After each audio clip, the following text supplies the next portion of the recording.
நமது வசந்தம் டிவியில்.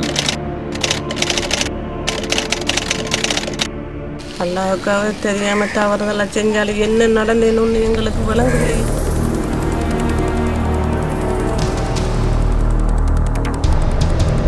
எந்த பிள்ளைக்கு சும்மா வீண் முறையில் பழி சமந்து மனம் தாங்குதில்லை.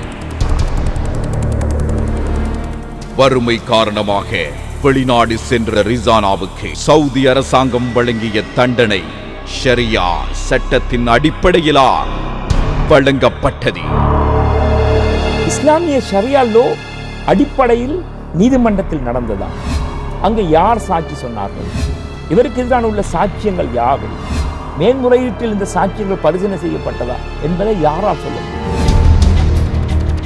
முகமூடி ஞாயிறு இரவு 10 மணிக்கு காணத் தவறாதீர்கள்.